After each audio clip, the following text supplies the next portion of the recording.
कोई नहीं कर। जी। अगर उत्तराखंड के जंगल फल पट्टी के रूप में विकसित करके आम आदमी के लिए आर्थिकी, आमदनी, रोजगार के स्रोत हम बना देते हैं। नमस्कार, स्वागत है आपका हिमंत प्रदेश न्यूज़ में। मैं हूं भानु प्रकाश नेगी। हिमंत प्रदेश न्यूज़ के खास मुलाकात कार्यक्रम में आज हमारे साथ एक खास मेहमान मौजूद हैं, वृक्ष मित्र के नाम से प्रख्यात हैं। वर्तमान समय में भूगोल के प्रवक्ता हैं, लेकिन उनका पर्यावरण के लिए जो है बहुत बड़ा विशेष योगदान अभी तक रहा है और उन्होंने अपने जीवन को ही पर्यावरण के लिए समर्पित किया है। गुरु जी, सबसे पहले तो आपका चैनल में स्वागत है। धन्यवाद। जय मेर पहाड़ उत्तराखंड। जी गुरु जी।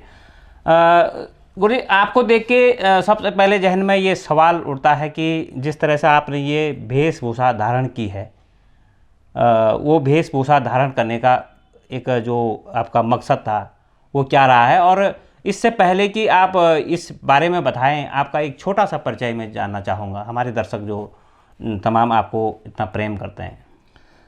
देखो, हमारा जीवन पर्वतीय अंचलों का रहा है, ग्रामीण क्षेत्रों का रहा है। मैं मूलतः जनपद चमोली का विकासखंड देवाल ग्राम पूर्णा का रहने वाला हूं और ग्रामीण क्षेत्र में ही मेरी शिक्षा दीक्षा हुई है। उस समय हम लोग पहाड़ों में थे, खेती खलियानी का काम किया करते थे मेरे माँ बाप। यानी कि हमारा जो मुख्य व्यवसाय था पशुपालन का हुआ करता था और उसी से हमारा परिवार भी चलता था, जीवन भी चलता था और हमारा भरण पोषण हो गया, ये तमाम काम हमारे खेत खलियानों से चला करता था जी। लेकिन उस खेत खलियानों के साथ साथ हमारे गांव में जो था कि हर परिवार में पशुपालन का भी काम किया जाता था। जब पशुओं को पालन काम किया जाता था तो उनके लिए चारे की भी ज़रूरत होती थी, चारे के लिए इधर उधर जाना पड़ता था।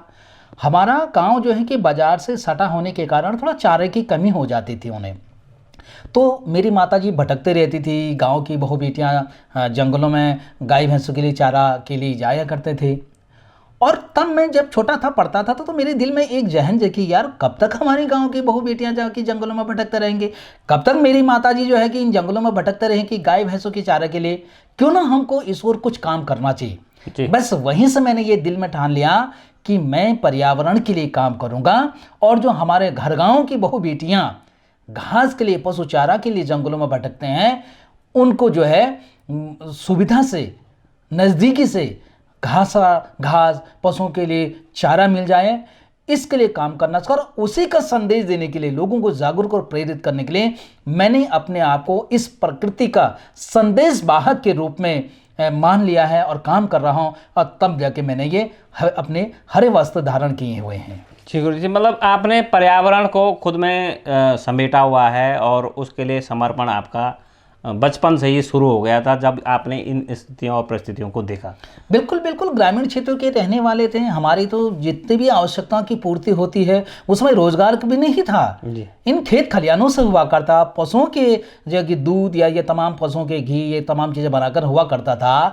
तो हमारा तो रोजगार उस समय शहरों में नहीं बल्कि ग्रामीण क्षेत्रों में हुआ करता था जी। और उन ग्रामीण क्षेत्र में होने के कारण हम लोग इस बड़े पले हुए हैं। और तब से मैंने ये धारणा दिया था, मेरा मानना यह है कि हम हर परिवार के सदस्य अगर हम पर्यावरण के काम क्षेत्र में काम करेंगे तो निश्चित तरीके से जो ग्लोबल वार्मिंग की जैसी समस्याएं आज उत्पन्न हो रही हैं उस पर रोक लगेगी। उसके लिए हमको सबको आगे आने की ज़रूरत होगी। अच्छा गुरु जी, आपके अभी तक के कार्य की बात की जाए तो उसमें कौन कौन से अभी तक के आपके कार्य रहे हैं, और एक वृक्षारोपण से आपका जो कार्य शुरू हुआ है वो सफ़र कहाँ तक जो है अभी चल रहा है? देखो सर, मैंने कहा नहीं, बचपन से ही जो है कि हम गांव के रहने वाले हैं, गांव में ही जीवन बीता हुआ है। तो वहीं से मुझे जो है कि जब हमारे माँ बाप गाय के लिए गाय भैंस बकरियाँ पाला करते थे तो उनके लिए चारा लाया करते थे और जब चारा के लिए ये जाते थे तो पेड़ पौधे भी लगाया करते थे। तो वहीं से मुझे अपने माँ बापों से पेड़ पौधे लगाने की जो है कि सीख मिली हुई है। और उसके साथ साथ मैंने एक मिशन और चलाया इसमें। आपने देखा होगा कि लोग जो कि बड़े बड़े जब हमारे ओहदे लोग आते हैं, जो बड़े बड़े हमारे गणमान्य लोग आते हैं, वो क्या करते हैं कि फूलों का बुग्गा लेकर के उनका स्वागत अभिनंदन करते हैं। और वो फूलों का बुग्गा क्या होता है कि कुछ समय टेबल की शोभा बढ़ाता है, तत्पश्चात वो कूड़ेदान की शोभा बढ़ाना शुरू करता। इस ओर मैंने कहा यार ये क्या चीज है, पैसा भी ज्यादा लग रहा है और वो चीज का खाली कुछ वो भी नहीं रहा है, फायदा नहीं है। मैंने पौधा उपहार भेंट करना शुरू किया जी। तो मैंने जो है कि इसके लिए जो है कि पौधे में जो भी अतिथि आते हैं या जो भी घर में पारिवारिक या अन्य काम होता है या जिससे मैं मिलने जाता हूं, उन्हें मैं स्वागत में अपने आप से एक पौधा उपहार में भेंट करता हूं। मेरा मानना यह है कि जिस प्रकार से वो जो फूला का बुग्गा कूड़ादान में जाकर के कूड़ा बन गया है, लेकिन जिस पेड़ को मैं उपहार स्वरूप दे रहा हूं वो कहीं ना कहीं चाहे घर पर लगाया गया या कहीं जंगल में फेंकता भी है तो वो जंगल में उगेगा। इसलिए मैं पौधे उपहार में भेंट करता हूं। अब यहां तक कि ये सीख परंपरा, ये पौधे देने की सीख कहां से मिली? बचपन में मेरे माँ बाप जो है कि पेड़ लगाने जाया करते थे, मैं भी जाया करता था और पापा जी जो है कि पेड़ लगाने के लिए गड्ढा बनवाया करते थे। माँ साथ में होती थी, माँ बोलती ले बेटा तो ये पौधा लेकर के अपने पिताजी को दे क्या। मैं उस पौधे को पकड़ता था, अपने पिताजी के हाथ में दे देता था और पिताजी उस पौधे को लगवा देते थे। और बचपन था तब तक तो ये अकल भी नहीं थी कि मैं आगे, लेकिन जैसे जैसे मैं थोड़ा बड़ा हुआ तब मुझे लगा यार कि इस तरीके की जो हमारी पुरानों की परंपराएं धीरे धीरे विलुप्त होती जा रही, इसको जो है कि पौध उपहार में देना शुरू किया जाए। और आज आप देख रहे हैं कि बड़े बड़े लोग भी जो है कि पौधे देकर के अतिथियों का स्वागत और अभिनंदन कर रहा हूं। और एक खास बात यह है, जब मैं शादी विवाह में जाता हूं तो दुल्हा दुल्हनों के भी जो है कि शगुन के रूप में एक पौधा देता हूं मैं उन्हें जो है कि आशीर्वाद के साथ शगुन में एक पौधा देता हूं ताकि वो उनके यादगार पलों से जुड़े रहें और वो अपनी शादी के यादगार पलों के उपलक्ष्य में जिस पौधे को मैं उनको शगुन के रूप में देता है वो उस शादी के यादगार पल के रूप में उपहार स्वरूप धरती पर रोबे। तो इस तरीके के छोटे मोटे प्रयास अगर हम करते हैं तो निश्चित तरीके से हमारा पर्यावरणीय संतुलन बनेगा। जी गुरु जी, अभी हम देखते हैं कि आपकी जो सीख थी उसको जो है तमाम जगह अपनाया जा रहा है और मुख्य अतिथियों को जो है बुके की जगह जो है गमला जो है जो पेड़ का जो गमला है उसको भेंट किया जाता है। तो ये मुहिम आपकी बहुत सराहनीय है और आगे बढ़ती जा रही है। आगे बढ़ते हैं गुरु जी। अब बात आती है कि ये तो पेड़ लगाने की बात हो गई है, लेकिन फायर सीजन से पहले भी हम देखते हैं कई बार हमने सर्दियों के टाइम पर भी जंगलों में आग लगी हुई देखी है। ये इस तरह का प्रबंधन है और इसके लिए ठोस उपाय क्यों नहीं किए जाते हैं आज तक? जी भानु जी, इस ओर मैंने प्रयास किया जंगलों में आग रोकने के लिए और मैंने सरकार को भी सुझाव दिए हैं जी। क्योंकि मैं अपने इन कपड़ों से गांव या पेड़ पौधे लगाने तक ही सीमित नहीं हूं, बल्कि मेरे स्तर से सरकार को भी बार बार सुझाव दिया जाता है। आज जो मोबाइलों के SMS या मोबाइल से जो संदेश आ रहे हैं जी, तो उसमें जैसे कोरोना काल के लिए जो कि उसमें आ रहा है हमारा रिंगटोन आ रहा था 2013 से पहले अगर आप देखेंगे तो मोबाइलों पर जो कि रिंगटोन के लिए वो अपनी वैलिडिटी के लिए या अपने वॉचर के लिए जो है कि प्रचार प्रसार किया करती थी कंपनी। तब जब केदारनाथ की आपदा आई तब मुझे दिमाग में आया कि 2013 में कि जो ये फोन के माध्यम से रिंगटोन आ रहे हैं, इन रिंगटोनों के माध्यम क्यों ना इसका सदुपयोग लोगों के लिए बचाने के लिए किया जाए, लोगों के लिए संदेश देने का। तो 2013 में मैंने भारत सरकार को यह सुझाव दिया था, जिसका परिणाम आज देख रहे हैं कि आज कई लोग जो है कि मोबाइल रिंगटोनों के माध्यम से आपको ये सूचनाएं हैं मिल रहे हैं। इसी प्रकार से फायर सीजन के जमाने जो जंगल आग के हवाले हो जा रहे हैं, उन जंगलों के लिए भी मैंने उत्तराखंड सरकार को यह सुझाव दिया था कि जो हमारे जंगल है उन जंगलों से हम ग्रामीण लोगों को मात्र 3 चीजें मिलता है। एक तो जलाने के लिए लकड़ी मिलती है, दूसरे पशुओं के लिए चारा मिलता है और तीसरा जो है कि हमारे लिए अगर उत्तराखंड के जंगल फल पट्टी के रूप में विकसित करके आम आदमी के लिए आर्थिकी आमदनी रोजगार के स्रोत हम बना देते हैं तो निश्चित तरीके से उन जंगलों में आग नहीं लगेगा। हम बाजार जाएंगे बोलेंगे यार कुछ लेके जाते हैं। तो इस ओर सघन रूप से काम करने का जरूरत है। इन जंगलों को एक फलपट्टी के रूप में आर्थिक आमदनी रोजगार के स्रोत में विकसित करने की जरूरत है। जिस दिन ये जंगल इस तरीके से विकसित हो जाएंगे निश्चित तरीके से उस दिन उत्तराखंड के जंगलों में आगजनी घटनाएं नहीं होंगी। जी गुरु जी, और इसी से जुड़ा हुआ मैं एक जैसे कि एक विकराल समस्या आजकल घर गाँव में हो गई है कि जंगली जानवर एकदम जो है हमारे घर के अंदर, और अभी तो इस तरह का हो गया है कि बहुत ही ज़्यादा आतंक उनका होने बैठ गया है। तो वो जो है जंगलों तक रुक पाएंगे इस मुहिम के द्वारा, क्या कहना? बिल्कुल बिल्कुल बिल्कुल नेगी जी, मैंने उसमें मुद्दा रखा था। मैंने कहा आए दिन जो है कि जंगलों से जो है कि जो जंगली जानवर हैं वो घरों की ओर आया करते थे यहाँ तक जी भानु जी मैं आपको बताना चाहूँगा, हम तो गांव के रहने वाले हैं भैया, हमने तो गांव देखे हैं। हमारे माता पिताजी क्या कहा करते थे कि बेटा बाहर नहीं जा, बाघ आएगा भाई, तो घर के अंदर शाम होते। जी जी। लेकिन आज तो बड़े बड़े शहर जो देश की, हमारे प्रदेश की राजधानी है, वहां पर बाघ मिल रहा है। तो ये कितना चिंता की विषय है बिल्कुल। कि बाघ आज जो है गांव में नहीं है बल्कि शहरों की ओर आने लग गया। तो फल पट्टी के रूप में विकसित करने के पीछे का मेरा यही रीजन था कि जितने भी जो जैसा गुणी हैं, बानर हैं या बाघ हैं, तो अगर इनको वहां खाने को फल मिल जाएगा तो शहरों की ओर क्यों आएंगे, वो तो वहीं रुकेंगे ना। बंदरों को फल मिलेंगे, बाघ को बंदर खाने को मिलेंगे, जो इनका एक सिस्टम चलता है। जी जी, फूड चेन चलती है। हाँ, तो उसके अंतर्गत ये जंगल में तब रुक सकते हैं जब हम इन जंगलों को हम जो कि एक फल पट्टी के रूप में विकसित करेंगे। दूसरी बात, आज आपने देखा है कि यहां पर हमारे पूरे जंगल गाड़ गदेरे इस आग के कारण क्या हो रहा है कि जो पानी के मूल जल स्रोत है वो भी सूखने के कगार पर आ गए। पानी आज मिल ही नहीं रहा। उस पर भी मैंने उत्तराखंड सरकार को सुझाव दिया था। हमने कहा था कि जो मूल जल स्रोत है हमारे, उन मूल जल स्रोतों के साथ आप छेड़खानी नहीं करेंगे। अगर आपको कहीं पानी ले जाना है तो जो हमारा मूल जल स्रोत है उस मूल जल स्रोत से कम 20, 30, 40 मीटर आप गूल बनाएंगे। गूल बनाने के बाद तब जाके जहां पर ये चैम्बर बनाते हैं, चैम्बर नहीं बनाना है बल्कि गूल के माध्यम से 30-40 मीटर आगे जो है कि आपको पानी ले जाना, वहां डिग्गी बनाना, वहां से आप जो कि उसको डिस्ट्रीब्यूट करेंगे।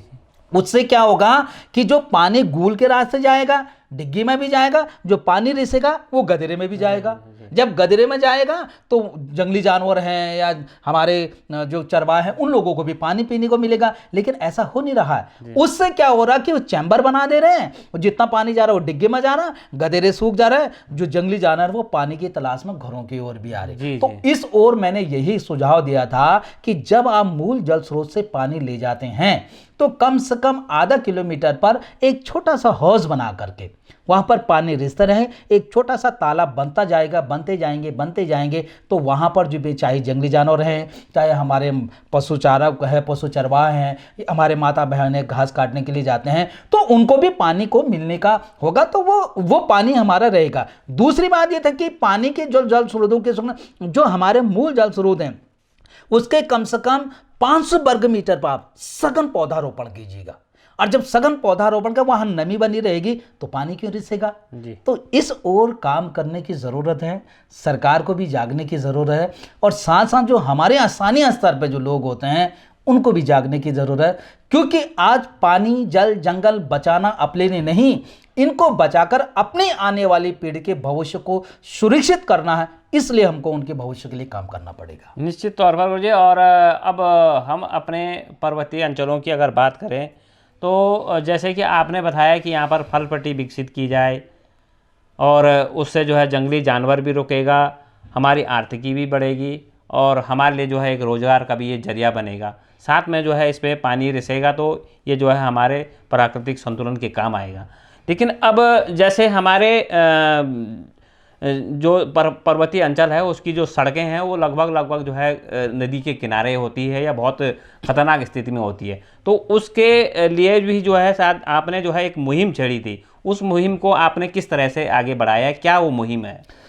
देखो भानु जी, मैंने जो हम हैं पहाड़ों के रहने वाले भैया, हमने पहाड़ भी देखे हैं, चट्टान भी देखे हैं, खाइयाँ भी देखे हैं, क्योंकि गाय भैंस बकरी चराने के लिए हम जंगलों में जाया करते थे। और जो दूरस्थ क्षेत्र में हमें तो वहाँ सड़कें भी जो है पहाड़ों काट के बनाई गई हैं। और आज जो है कि अधिकतर दुर्घटनाएं जो होती हैं पहाड़ी अंचलों में ही होती हैं। और ऐसी दुर्घटना होती है, अगर गाड़ी कभी गिर गई तो वो वहां पर गाड़ी 400, 500, 1000 मीटर नीचे चले जाती, गाड़ी के बुगजे होने के साथ आदमी का भी बुगजा बन जाता। बिल्कुल। लेकिन बचने का कोई चांस ही नहीं है। जबकि प्रकृति के द्वारा जो हमको निःशुल्क उपहार में पेड़ पौधे दिए, हम उसको यहाँ उस पर उपयोग कर सकते हैं। वो इस तरीके से ये सुझाव मैंने सरकार को भी दिया।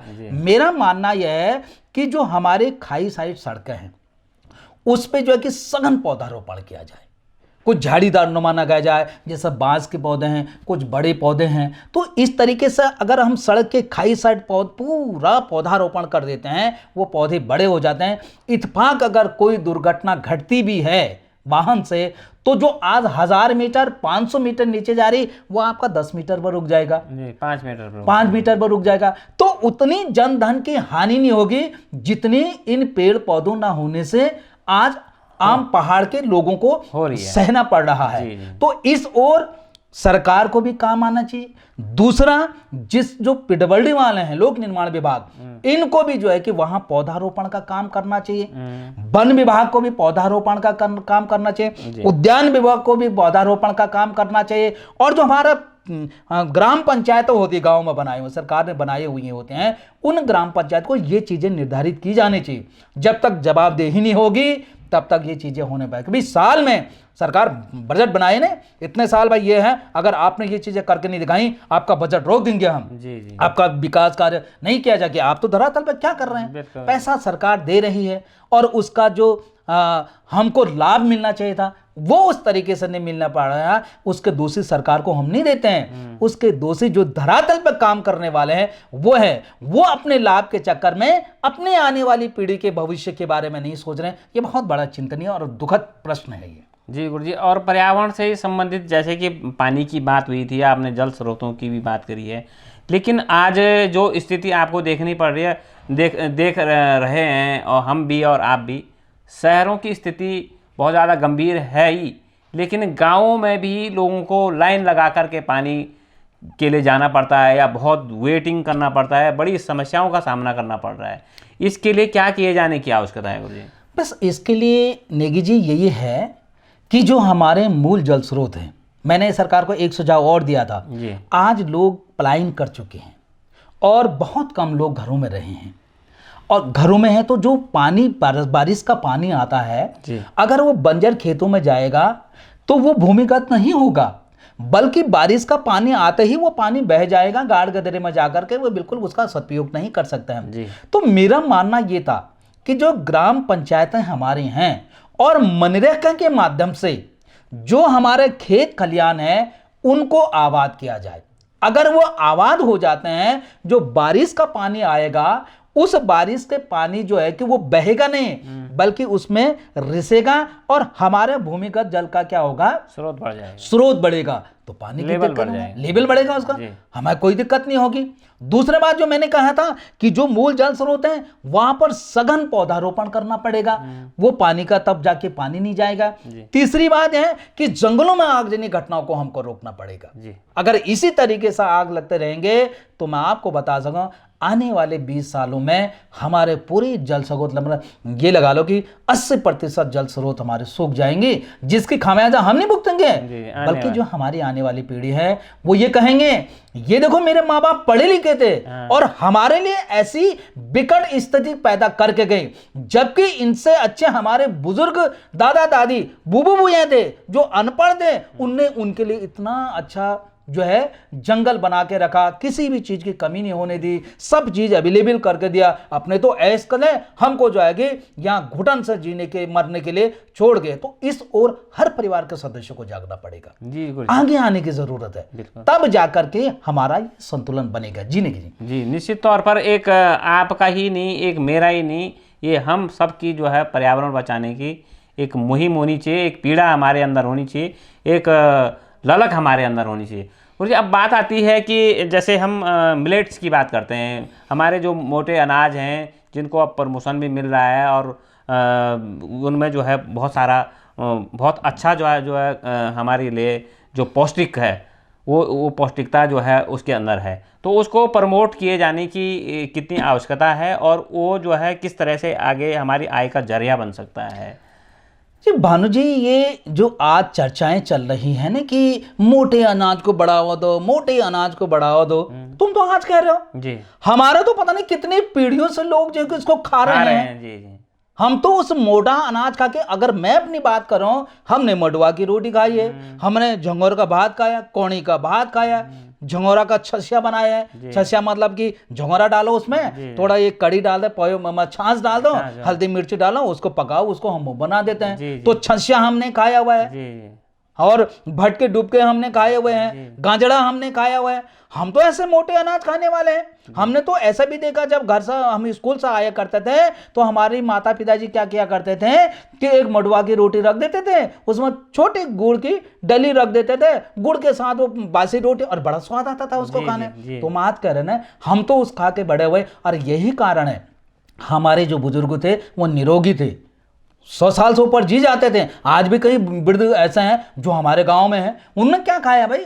तुम विटामिन की बात करते हैं, तुम इस फल की बात, हमारे यहाँ फल नहीं होता, सीजनल फल जो हो गया वो हमने खा ले, बाकी हम नहीं खाते थे। हमने वो मडुआ की रोटी खाई, हमने जो है कि वो झंगोरा का भात खाया, हमने जो है कि वो कि पलटी फाफर की रोटी खाई, चूहा भूना वो खाया, वही हमारे लिए एक विटामिन का काम क्या करता था। आज हमको देख करके इस अनाज को, मैं ये नहीं कहूं कि सरकार करे, हमारे पूर्वजों ने जो हमको दिया था, हमको देख करके उनको ये कि सरकार प्रचार प्रसारित करे कि मोटे अनाज को बढ़ावा दो। लेकिन मोटा अनाज को बढ़ावा कहां से मिलेगा?